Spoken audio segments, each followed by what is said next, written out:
Hi everyone, my name is Antonio Vega. On Instagram, I am badass Tony Feet. No way. That's a very unique name. Yeah, badass _ Tony Feet. Okay, perfect. So what inspired you to compete and how long have you been competing for? Oh, it's such a long story to tell. I compete for 5 years. My first show was 5 years ago in 2018, and my very first show was international. Oh, wow. Yeah, my very first show was international. Yeah. I got sixth place, Yeah. but it was my first show. Yeah. And my father motivated me because he's a powerlifter. Yeah. He practices powerlifting even if he's in his 60s. He's old now, but he still lives. Yeah. He's very strong. And when I was a kid, I used to read all his bodybuilding magazines. Yeah. I went through those magazines when I was a kid, and I didn't have any idea about bodybuilding, but I said, when I get older, I'll be like all of these guys, like Arnold and Arnold's friends. I don't remember the names. The guy from Italy, the short guy. I know who you mean. Well, that guy, and other bodybuilders from the 80s. And then I grew up, and I started lifting, and yeah. But now, well, I remember when I was younger, when I started competing, I really wanted to be very, very huge. Yeah. But now, no, I don't want to get that huge. I mean, I prefer those athletic physiques. Yeah. That's the reason I decided to compete with Pure Elite. Yeah. Because it's the fitness and then the modeling, fitness model, those athletic physiques. I mean, for me, that's more beautiful. Yeah. That's art. Because when you get so huge, that's not very well. That's not very beautiful for me. Yeah. So I feel very comfortable with Pure Elite because I read before making a decision. Yeah. I read the judging criteria. Yeah. I read everything. I studied the Bodybuilding Association. Yeah. And I said, Pure Elite is good. Yeah. It's a very good option for me. And that's the reason I'm here. I'm Mexican, and I live in Mexico. Yeah, so you've travelled all the way over from Mexico to compete at Pure Elite World. I did. Yeah. I did. So you've not competed with Pure Elite before, so you're going into amateur. Are you hoping to go pro on this? I hope so. I really want to become pro. And so what categories are you competing in today? Today, athletic physique. Athletic physique. Amateur athletic physique, a male fitness model over 75, which is also an amateur category. Okay. And how have you found your prep for the competition? This prep has been the longest I have ever had. How long has it been? I started prepping in May, on the 26th of May. Oh, wow. 26th long of May. prep. Yeah, because this year I'm doing something that I had never done before, competing 3 times in a year. Oh, wow. I competed on the 1st of September. Yeah. And then here today in Yeah. England, and then next weekend in Italy. Oh, wow. So in Italy, for example, there's a Mexican team. Oh. I'm competing with a different association, and I needed to compete on 1st September to have the national qualifier. Yeah. It was the national qualifier. Okay. So I had to. And how much does it mean to you competing today with Pure Elite and the potential to win? Whoa, I mean, I am very honored to be here because I'm the only Mexican, I think. Yeah, representing. Representing Mexico. I'm very proud of what I've been in my journey, how far I'm coming and how far I see how to go, because it's the 3rd time I compete in Europe. Yeah. It's not the first time. Yeah. 2 years ago, I had the chance to compete in Spain. Yeah. Last year in Germany.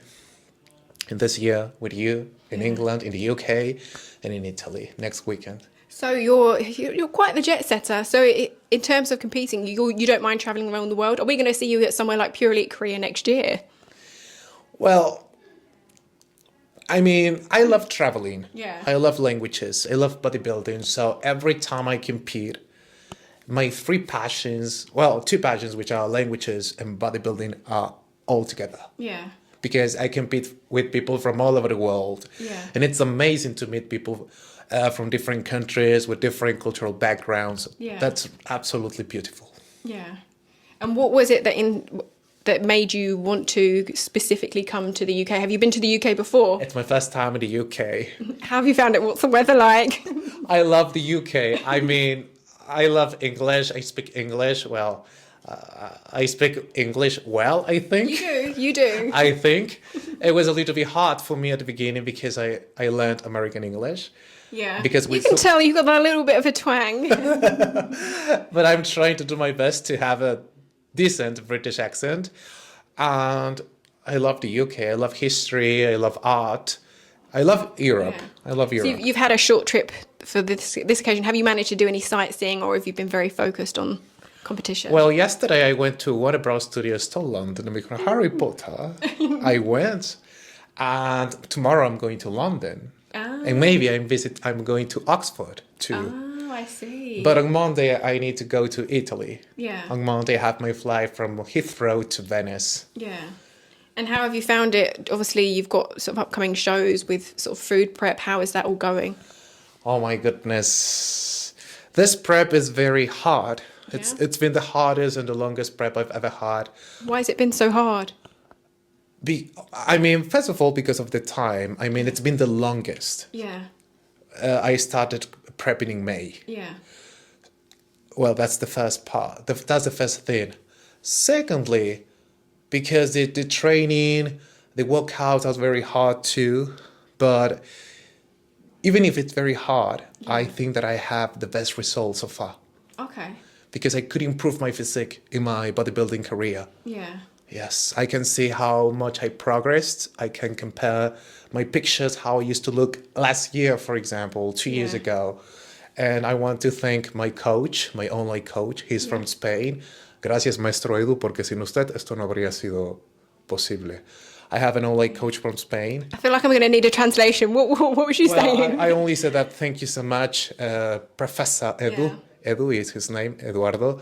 He's my coach from Spain, online coach, and he's a professional bodybuilding coach. And I started my prep last year with him. Yeah. What would you say has been your favourite thing about prep?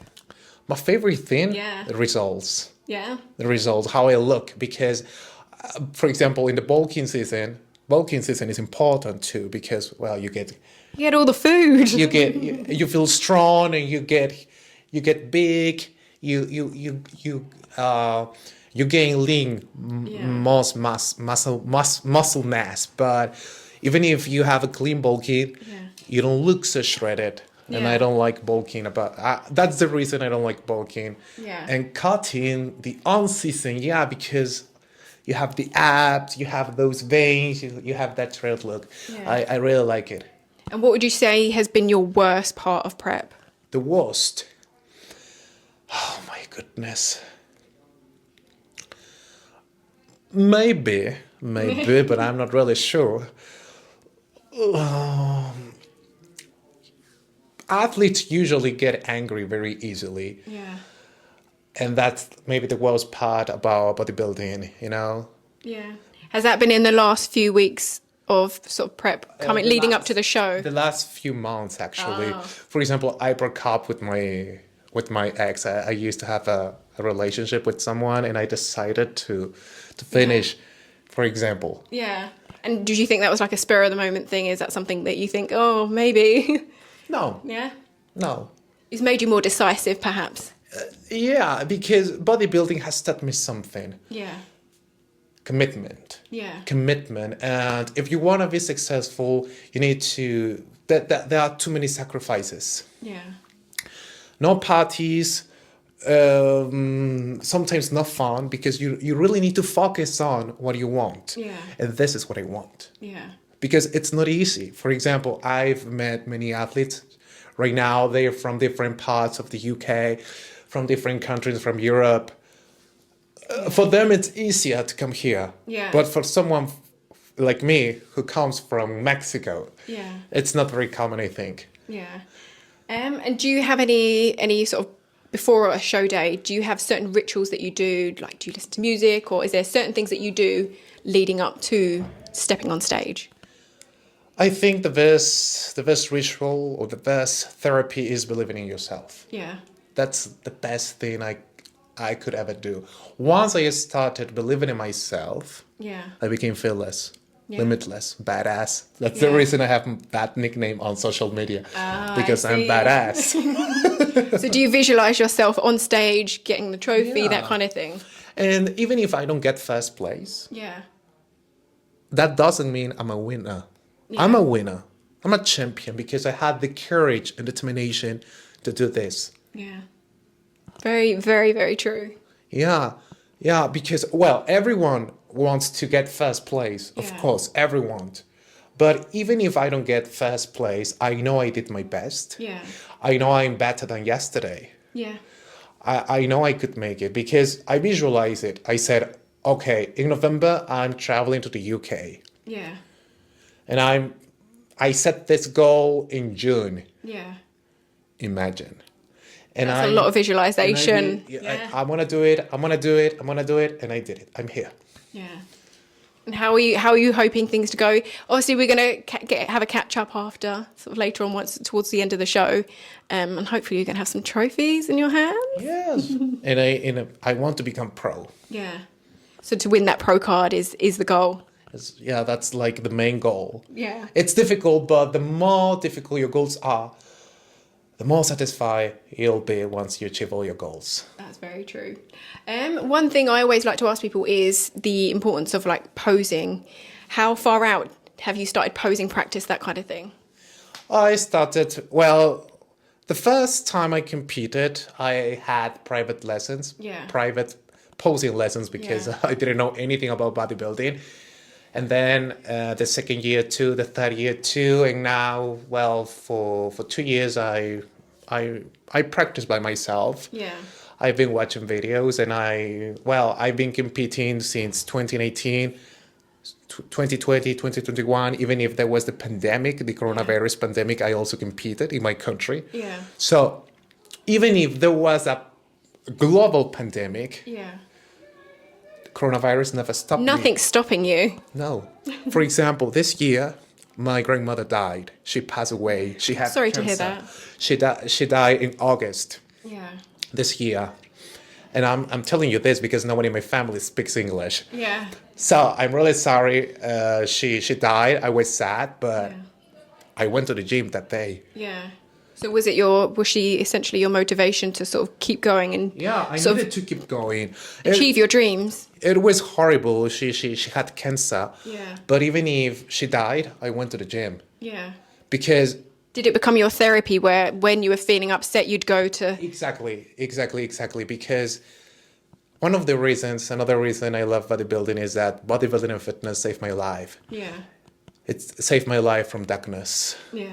From darkness, literally. Yeah. And I was going to say, how many times do you feel like it saved you, or is it a sort of a constant...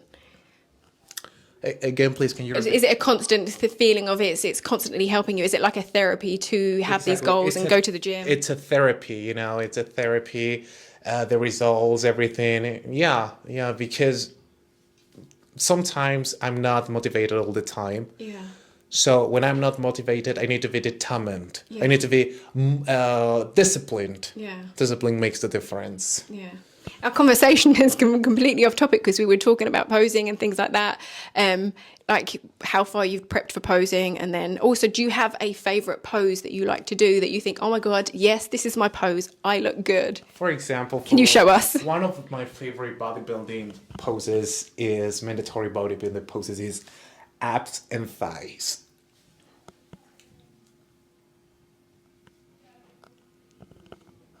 That's one of my favorite poses. It's your best one. And maybe for modeling, it's like, for example, this one, which is like free posing. Yeah. I like this one. I don't know if it has a name, but in modeling, fitness model, athletic physique, you have the freedom. Posing is about showing off your physique to your best, and it's one of those things. These poses are your poses. These are like your go-to ones, your favorite ones. Yeah, I mean, because it's like free posing and it's like more fashionable. And that's the reason I decided to compete with Pure Elite. Yeah. And do you have any sort of Pure Elite pros that you follow or that inspire you? Yeah. Damien. Well, I think that's the only one. And Alice. Alice from Windsor. Yes. Actually, I've just taken a picture with her. Oh, yes. Yeah. Another athletes, I don't remember the names. They're still amateur. Yeah. But yeah, and that's also something that's another thing I like bodybuilding, because I meet people from all over the world. Yeah. From all over the world. Yeah. So you've got friends everywhere now. Everyone now. And something bad, but it's not bad. That's life. My friends, my bodybuilding friends, are not from my hometown in Mexico. Yeah. Because there's too much jealousy. Yeah. I think that's all the questions that we have. Is there anything else that you'd like to add, or any advice that you'd perhaps give to new sort of newbies thinking of competing? Just believe in yourself. Yeah. Don't listen to the naysayers. Yeah. Fuck them. Fuck them. Show Beep. them We're gonna censor this bit out. Show them what you're made of. Yeah. Because there's too much jealousy, too many haters. Yeah. And if you have haters, that means you're doing it great. Yeah. So thank you, haters. Thank you so much. Thanks all the haters. Yeah, thank you, haters. Thank you for your support, because I'm here Yeah. and I'm showing you what I'm made of. Yeah.